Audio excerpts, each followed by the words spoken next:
Hello friends, welcome to modern 24/7। जो आपका जो प्रीवियस ईयर में बीएनएस का जो प्रश्न पत्र हुआ था सन 2022 में, तो उसको सॉल्व करेंगे। ठीक है, देखेंगे इसमें 100 क्वेश्चन जो दिए गए हैं उसमें से आप कितने कर पाते हैं। ठीक है, तो मैं आंसर तो बताऊंगा ही, बाकी आप लोग गैस भी कीजिए इसका क्या राइट आंसर होगा। ठीक है, तो स्टार्ट करते हैं।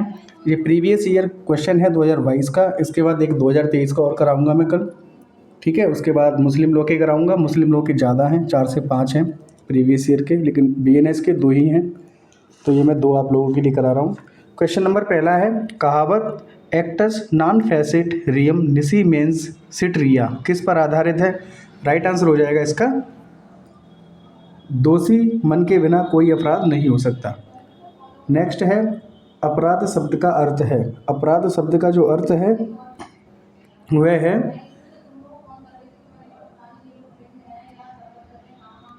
न्याय संहिता द्वारा दंडनीय बनाई गई चीज, और न्याय संहिता या किसी विशेष या स्थानीय कानून द्वारा दंडनीय बनाई गई चीज कुछ मामलों में। आ और बा दोनों हो जाएंगे राइट आंसर। भारतीय न्याय संहिता लागू हुई, कब लागू हुई थी ये? तो ये लागू हुई थी 1 जुलाई 2024 को। संश्रय या हार्बर परिभाषित है, किस धारा के अंतर्गत परिभाषित है? तो राइट आंसर हो जाएगा धारा 2 खंड 13। पुरुष में शामिल कौन है? तो पुरुष में शामिल है किसी आयु का मानव नर। ठीक है, किसी आयु का मानव नर। अब एक ये होता है किसी आयु का मनुष्य। ठीक है, तो ये गलत होगा। ठीक है, ये करके नहीं आना है। एग्जाम में अगर पूछे पुरुष में शामिल है तो उसमें यही करके आना है, अगर ऑप्शन में दिया हो किसी आयु का मानव नर। भारतीय न्याय संहिता की धारा 01 निम्नलिखित में से संबंधित है। तो ये संबंधित है संहिता का नाम और उसके प्रवर्तन का विस्तार क्षेत्र। संहिता का नाम और उसके प्रवर्तन का विस्तार। ठीक है, ये राइट आंसर हो जाएगा। ये जो भारत का नागरिक है, युगांडा में हत्या करता है, उसे दिल्ली में गिरफ्तार किया गया है, उस पर मुकदमा चलाया जा सकता है और हत्या का दोषी ठहराया जा सकता है। कब ठहराया जा सकता है? जब वो दिल्ली में पाया जाए। ठीक है,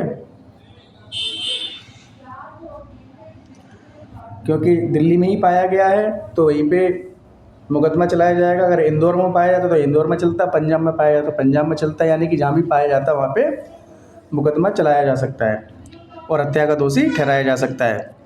भारतीय न्याय संहिता में सर्वनाम वह और इसके डेरिवेटिव का उपयोग निम्नलिखित के लिए किया जाता है। पुरुष के लिए, नारी के लिए, कोई भी व्यक्ति चाहे वह नर हो या नारी, या संहिता में ऐसे शब्दों का उपयोग नहीं किया जाता। तो राइट आंसर हो जाएगा कोई भी व्यक्ति हो, पुरुष हो, नारी हो, ट्रांसजेंडर हो। ठीक है, ही का प्रयोग किया जाएगा उनके लिए। भारतीय न्याय संहिता की धारा 2 खंड 19 के तहत आदमी का एक मानव नर को दर्शाता है, किसी भी उम्र का। नेक्स्ट है, भारतीय न्याय संहिता के तहत जंगम संपत्ति को परिभाषित किया गया है। तो जंगम संपत्ति को परिभाषित किया है धारा 2 खंड 21 में। भारतीय न्याय संहिता के तहत इलेक्ट्रॉनिक अभिलेख को परिभाषित किया गया है। तो ये परिभाषित किया गया धारा 2 खंड 39। भारतीय न्याय संहिता के तहत कूटकरण को परिभाषित किया गया है। कूटकरण को जो परिभाषित किया गया है वो किया गया है धारा 2 खंड 4 में। न्यायालय की परिभाषा भारतीय न्याय संहिता में इसके तहत है। तो किसके तहत है? तो राइट आंसर हो जाएगा धारा 2 खंड 5। लोक सेवक शब्द उस व्यक्ति का द्योतक है। किसका द्योतक है? सेना में आयुक्त कोई ऑफिसर है, कोई भी न्यायाधीश जिसे विधि द्वारा कोई न्यायिक कार्य करने का अधिकार प्राप्त है, और न्यायालय का प्रत्येक अधिकारी। तो उपयुक्त सभी क्या है? ये लोक सेवक के अंतर्गत आएंगे। जब कोई व्यक्ति विधि विरुद्ध तरीके से कोई चीज़ हासिल करता है जिसका वह कानूनी तौर पर हकदार नहीं है, तो उसे क्या कहलाया जाएगा? किसके द्वारा प्राप्त किया गया कोई चीज़ प्राप्त की गई है? तो सदोष अभिलाभ के लिए प्राप्त की गई है। सदोष अभिलाभ। संगठित अपराध शामिल है।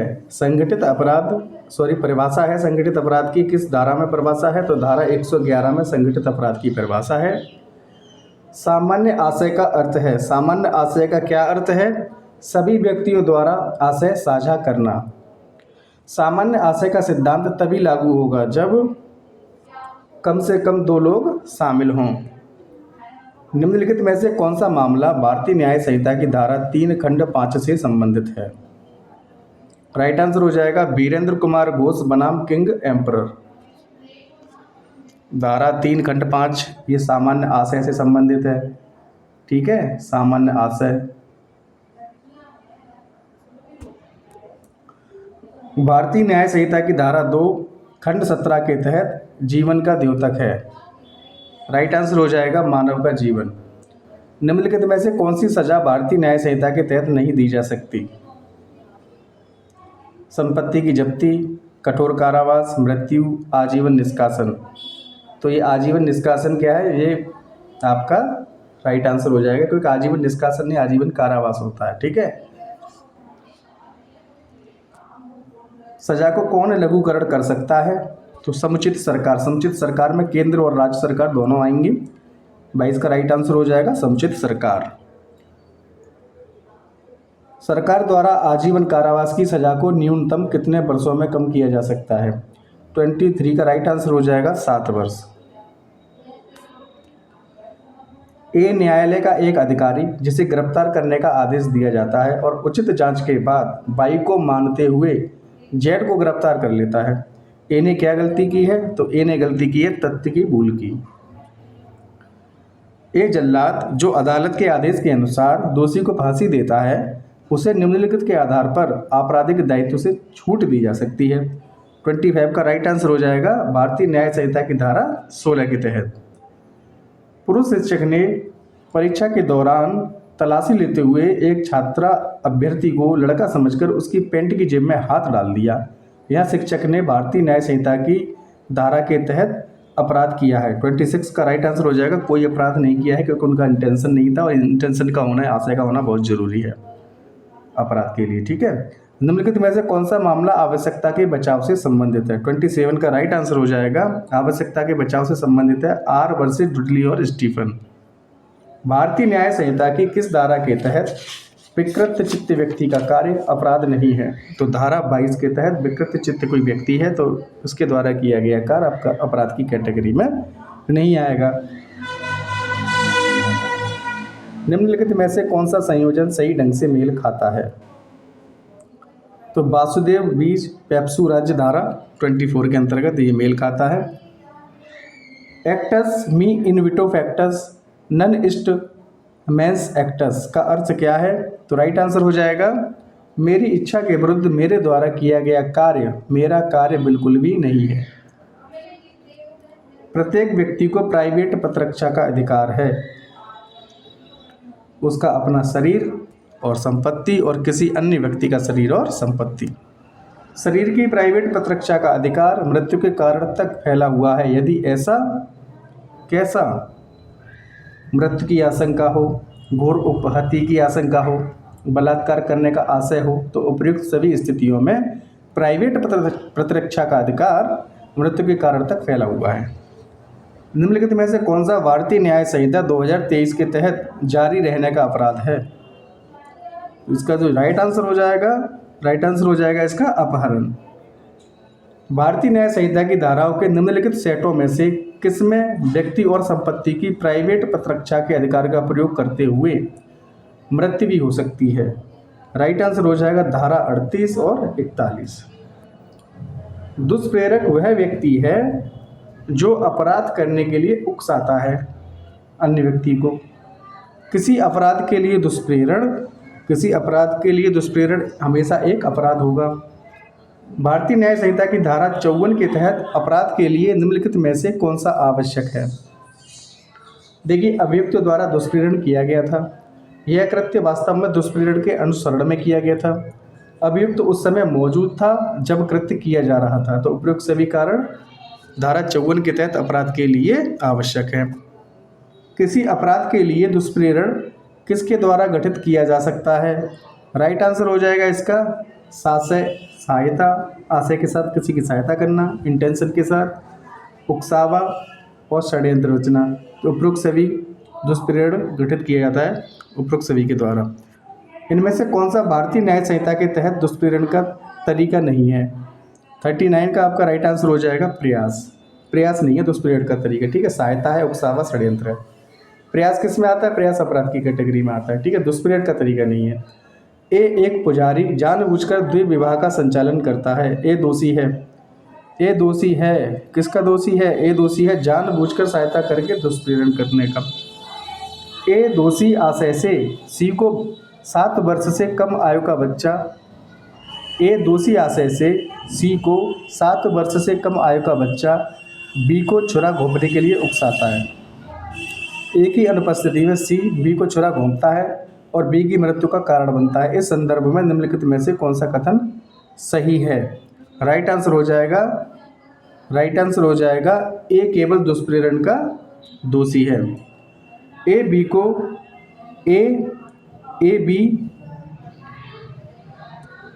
को सी को पीटने के लिए उकसाता है। ए जो है बी को सी को पीटने के लिए उकसाता है। बाद में ए उस स्थान पर पहुंचता है जहां बी सी को पीट रहा है। ए निम्नलिखित के तहत उत्तरदायी है, तो कौन सी धारा है? राइट आंसर हो जाएगा धारा 54, यानी धारा 54 के तहत उकसाने वाला व्यक्ति भी यहीं पे मौजूद रहना चाहिए। आपराधिक षड्यंत्र को भारतीय न्याय संहिता 2023 में निम्नलिखित के तहत परिभाषित किया गया है। तो जो आपराधिक षड्यंत्र है वो धारा 61 खंड 1 के तहत परिभाषित है। जब 2 या 2 से अधिक व्यक्ति अवैध कार्य करने या अवैध तरीकों से कार्य करने के लिए सहमत होते हैं तो ऐसा कार्य इस प्रकार है। किस प्रकार है? आपराधिक षड्यंत्र बोलेंगे उसे। एक्स और वाई जेड के घर में चोरी करने के लिए सहमत होते हैं, लेकिन वास्तव में कोई चोरी नहीं की जाती है। वे दोषी हैं किसके? तो आपराधिक षड्यंत्र के दोषी हैं। भारतीय न्याय संहिता के किस प्रावधान के तहत न्याय आपराधिक षड्यंत्र के लिए सजा दी जाती है? आपराधिक षड्यंत्र के लिए सजा दी जाती है धारा 61 खंड 2। ए भारत सरकार के खिलाफ विद्रोह में शामिल होता है। ए ने निम्नलिखित का अपराध किया है। किसका अपराध किया है? तो भारत सरकार के खिलाफ युद्ध छेड़ना, ये अपराध किया है। भारतीय न्याय संहिता की कौन सी धाराएं नौसेना, सेना और वायुसेना से संबंधित अपराधों का प्रावधान करती हैं? तो इसका जो राइट आंसर हो जाएगा धारा 159 से लेके 168 तक। विधि विरुद्ध जमाव शब्द का अर्थ क्या है? राइट आंसर हो जाएगा अपराध करने के सामान्य उद्देश्य के साथ 5 या अधिक व्यक्तियों का एक साथ जमाव। इनमें से कौन सा विधि विरुद्ध जमाव का आवश्यक तत्व नहीं है? देखिए 5 या अधिक व्यक्ति सामान्य उद्देश्य के अभियोजन में अपराध करना, ये तो आवश्यक तत्व है। सभी का सामान्य आशय ये आवश्यक तत्व नहीं है। 5 या अधिक व्यक्तियों का विधि विरुद्ध जमाव के सदस्य द्वारा सामान्य उद्देश्य को आगे बढ़ाने के लिए हिंसा का उपयोग करने का गठन किया जाएगा, तो क्या कहलाया जाएगा? बलवा। भारतीय न्याय संहिता में बलवा के लिए सजा का प्रावधान निम्नानुसार है। तो राइट आंसर हो जाएगा 191 खंड 2, बलवा के लिए सजा का प्रावधान है। इसमें सामान्य उद्देश्य का प्रावधान निम्नलिखित में दिया गया है। सामान्य उद्देश्य राइट आंसर हो जाएगा भारतीय न्याय संहिता की धारा 190, एक धारा 190 और एक धारा 3 खंड 5, ठीक है, एक ही समान है ये। धर्म के आधार पर विभिन्न समूहों के बीच दुश्मनी को बढ़ावा देना भारतीय न्याय संहिता की किस धारा के तहत दंडनीय है? धारा 196 हो जाएगा राइट आंसर। निम्नलिखित में से कौन सा अपराध निजी स्थान पर नहीं किया जा सकता है? तो दंगा जो है निजी स्थान पर नहीं किया जा सकता है। क्षति पहुंचाने के आशय से कानून के निर्देश की अवज्ञा करने वाले लोक सेवक पर निम्नलिखित कार्रवाई की जाती है किस धारा के तहत? राइट आंसर हो जाएगा भारतीय न्याय संहिता की धारा 198 के तहत। एक गहने हैं, ठीक है, एक गहनों को क्या करता है? जेड से संबंधित एक बॉक्स में रखता है इस आशय से कि वे उस बॉक्स में पाए जा सकते हैं, और यह कि इस परिस्थिति में जेड को चोरी का दोषी ठहराया जा सके, ठीक है। इस आशय से रखता है कि इसको जेड को जो है चोरी का दोषी ठहराया जा सके। इन्हें निम्नलिखित का अपराध किया है। 57 का राइट आंसर हो जाएगा मिथ्या साक्ष्य गढ़े हैं, झूठे साक्ष्य गढ़े हैं। अदालत में मिथ्या साक्ष्य देने के लिए दंड का प्रावधान किया गया है। किसमें किया गया है? तो 229 हो जाएगा, धारा 229। मानव शरीर के विरुद्ध अपराध भारतीय न्याय संहिता के निम्नलिखित में से किस अध्याय के अंतर्गत प्रदान किए गए हैं? कौन सा अध्याय है? तो अध्याय है मानव शरीर के विरुद्ध अपराध के लिए अध्याय 6। आर बनाम गोविंदा में न्यायमूर्ति मेलविले का निर्णय निम्नलिखित में से संबंधित कानून पर एक अग्रणी प्राधिकरण है। राइट आंसर हो जाएगा आपराधिक मानववध और हत्या के बीच अंतर में। भारतीय न्याय संहिता की किस धारा के अंतर्गत चुनाव के संबंध में मिथ्या कथन का उल्लेख किया गया है? 61 का आपका राइट आंसर हो जाएगा धारा 175। भारतीय न्याय संहिता की निम्नलिखित धाराओं में से कौन सी जोड़ी आपराधिक मानववध और हत्या से संबंधित है? राइट आंसर हो जाएगा 100 और 101। मानववध या होमिसाइड है मनुष्यों का वध। हत्या की कोटि में न आने वाले आपराधिक मानववध के लिए निम्नलिखित धारा में दंड है। तो धारा 105 भारतीय न्याय संहिता की धारा 105। ए की पत्नी ने अपनी शादी के 2 साल बाद आत्महत्या कर ली और अपनी मृत्यु से पहले ए और उसके माता पिता द्वारा दहेज की मांग के लिए उसके साथ क्रूरता और उत्पीड़न किया गया। ए और उसके माता पिता ने निम्न अपराध किए। 65 का राइट आंसर हो जाएगा धारा 80। ठीक है, निम्नलिखित में से कौन सा अपराध नहीं है? आत्महत्या का प्रयत्न अपराध नहीं है। आत्महत्या का प्रयत्न अपराध नहीं है। भारतीय न्याय संहिता की किस धारा में ठग को परिभाषित किया गया है? ठग को परिभाषित किया गया है कहीं भी नहीं। एसिड अटैक एक अपराध है जैसा कि निम्नलिखित में उल्लेख किया है। धारा 124 खंड 1।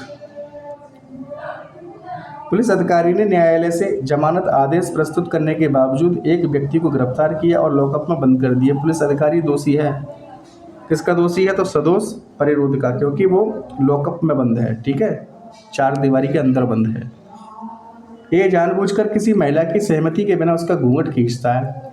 यह इरादा रखते हुए या जानते हुए कि वह उसे चोट पहुंचा सकता है, डरा सकता है या परेशान कर सकता है। ये दोषी है। किस चीज़ का दोषी है? तो आपराधिक बल का दोषी है। हमला निम्न कारणों से हो सकता है। हाव भाव, तैयारी, तो दोनों ही हो जाएंगे राइट आंसर। हाव भाव से और तैयारी से हमला हो सकता है। ए को बी ने पीटा। इस कृत्य में ए का कंधा फट गया, फ्रैक्चर नहीं हुआ। बी किसके लिए? इसके लिए उत्तरदायी किसके लिए? साधारण उपहति के लिए। अगर कंधा अगर उखड़ जाता मान लो तो किसके लिए हो जाता? तो घोर उपहति के लिए हो जाता। ठीक है, तो साधारण उपहति के लिए जिम्मेदार है। हमला निम्न कारणों से नहीं हो सकता। सिर्फ शब्द से हमला नहीं हो सकता। देखिए, तैयारी इशारों से हो सकता है। ठीक है, विधिपूर्ण सनक्षकता से किसी महिला का व्यापहरण किया जा सकता है यदि वह 18 वर्ष से कम आयु की हो। हिरासत में बलात्कार के लिए क्या सजा का प्रावधान है? 75 का राइट आंसर हो जाएगा कम से कम 10 साल की अवधि के लिए कठोर कारावास, लेकिन जो आजीवन कारावास तक बढ़ सकता है और जुर्माना भी लगेगा। भारतीय न्याय संहिता की किस धारा के तहत सामूहिक बलात्कार दंडनीय है? राइट आंसर हो जाएगा धारा 70 खंड 1। सामूहिक बलात्कार के लिए देखिए इसमें दिया है इनमें से कोई नहीं, लेकिन इनमें से कोई कैसे भाई? ये तो गलत हो जाएगा। यह आवश्यक है कि बलात्कार 1 से अधिक व्यक्तियों द्वारा किया जाए। ठीक है, यह 2 से अधिक व्यक्तियों द्वारा किया जाए। यह आवश्यक है कि बलात्कार कम से कम 10 या 5 व्यक्तियों द्वारा किए जाए, या इनमें से कोई नहीं। अब इसमें देखिए ये भी सही होगा। इसमें तो यह आवश्यक है बलात्कार 1 से अधिक व्यक्तियों द्वारा किए जाए या 2 से अधिक व्यक्तियों द्वारा किए जाए। ठीक है, तो यहाँ पे क्वेश्चन ना थोड़ा गड़बड़ है। इसमें मेरे अकॉर्डिंग तो राइट आंसर होना चाहिए कि 2 से अधिक व्यक्ति अगर हों तो सामूहिक बलात्कार की कैटेगरी में आएगा। चोरी की विषय वस्तु जंगम संपत्ति हो सकती है या अचल संपत्ति हो सकती है, या दोनों हो सकती है। चोरी क्या है? चोरी की विषय वस्तु जंगम संपत्ति हो सकती है। ठीक है, अचल की चोरी थोड़ी होगी, जैसे मकान है, मकान की चोरी थोड़ी होगी, मकान को उठा के थोड़ी लेके जाएगा कोई।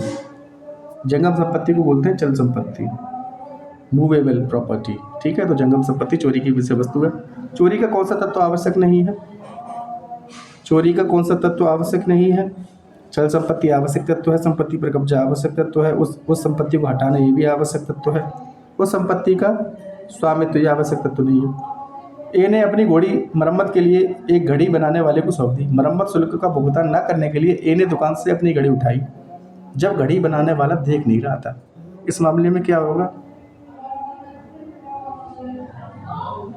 ए जो है चोरी का दोषी, उसने चोरी तो कर ली, बेसिक चीज़ उसकी है, लेकिन उसे चोरी करी है क्योंकि घड़ी संभालने के लिए दी थी, दुकानदार ने पैसे मांगे।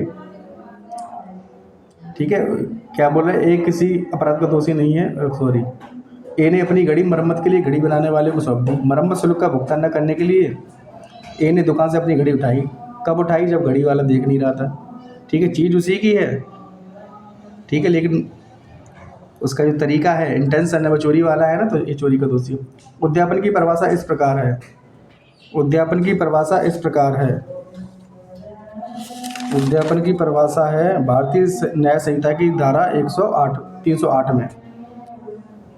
ए यह कहकर जेड से संपत्ति प्राप्त करता है कि आपका बच्चा मेरे गिरोह के हाथों में है, और अगर आप हमें 10,000 रुपये नहीं भेजते हैं तो उसे हम मौत के घाट उतार देंगे या उसे मौत की सज़ा दी जाएगी। 82 का राइट आंसर हो जाएगा। ए ने भारतीय न्याय संहिता की धारा 308 खंड 1 के तहत उद्यापन किए। लूट करने का प्रयास निम्न के अंतर्गत दंडनीय है। किसके अंतर्गत? धारा 309 खंड 5 भारतीय न्याय संहिता। डकैती करने की तैयारी करना निम्नलिखित के अंतर्गत आता है। 84 का राइट आंसर हो जाएगा भारतीय न्याय संहिता की धारा 310 खंड 4। अनाम संसूचना द्वारा आपराधिक अभित्रास या धमकी कहाँ से आती है? इसे छिपाने के लिए सावधानी बरतने के तहत निपटा जाता है। किस धारा में? भारतीय न्याय संहिता की धारा 351 खंड 4। जब किसी व्यक्ति को चोट लगने का डर दिखाकर उसे किसी अन्य व्यक्ति द्वारा बेईमानी से संपत्ति देने के लिए प्रेरित किया जाता है, तो यह क्या है? तो यह एक्सटॉर्शन होगा, उद्यापन होगा। लूट तब डकैती कहलाती है जब इसे निम्नलिखित द्वारा संयुक्त रूप से अंजाम दिया जाता है। 87 का राइट आंसर हो जाएगा 5 या 5 से अधिक व्यक्ति। आपराधिक न्यास भंग निम्नलिखित में से संबंधित है। किससे संबंधित है? चल और अचल दोनों प्रकार की संपत्तियों से संबंधित है। ये स्वेच्छा से जेड की एक अंगूठी नदी में फेंक देता है जिससे जेड को सदोष हानि पहुंचने का आशय है, तो ये किसके अंतर्गत आएगा? ये आएगा रजिस्ट्री के अंतर्गत। भारतीय न्याय संहिता की धारा 85 में क्रूरता का अपराध किसी महिला के साथ क्रूरता करने पर दंड देता है। महिला के पति या पति के रिश्तेदार द्वारा कोई क्रूरता होती है तो, ठीक है, करने पर। एक महिला यह कहते हुए कुएं की ओर भागी कि वह कुएं में कूद जाएगी, लेकिन कुएं तक पहुंचने से पहले उसे पकड़ लिया गया। वह दोषी है किसकी? कोई अपराध नहीं हुआ। आपराधिक अभित्रास के अपराध में शामिल है धमकी।